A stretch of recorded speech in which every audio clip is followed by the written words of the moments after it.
Hello friends, आपका स्वागत है वकील अड्डा चैनल में। और मैं ये लेकर आया हूँ BSA section 148 cross examination and contradiction. Section 148 BSA में कहा गया है, इसके अंदर जैसे कि दो पार्ट हैं। पहला पार्ट कहता है क्रॉस एग्जामिनेशन के लिए, दूसरा पार्ट कहता है कॉन्ट्रडिक्शन के लिए। विटनेस का क्रॉस एग्जामिनेशन किया जाता है उसके प्रीवियस स्टेटमेंट के बिहाफ पर, जो उसने खुद रिटन में या ओरली दिया हो, और बिना शो किए आपको क्रॉस एग्जामिनेशन करना हुआ। बट अगर वो झूठ बोलता है, अगर उसकी कोई बात डिसमैच होती है तो उसको कॉन्ट्रडिक्ट किया जा सकता है। जैसे मैं आपको एक एग्जाम्पल के तौर पर बताता हूँ। ए ने कहा मैंने उसको चाकू मारते हुए देखा जब उसने पुलिस को स्टेटमेंट दिया था, पर अब कोर्ट में बोल रहा है मैंने कुछ नहीं देखा, तब इसका ये स्टेटमेंट कॉन्ट्रडिक्शन हो जाएगा।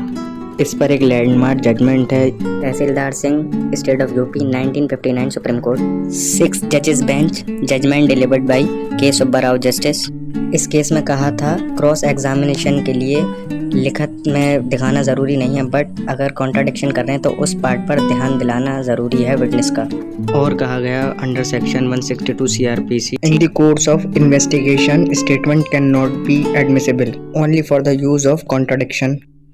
डिफेंस अपने बचाव के लिए कॉन्ट्रडिक्शन में यूज़ कर सकता है बस। Thank you for watching my video.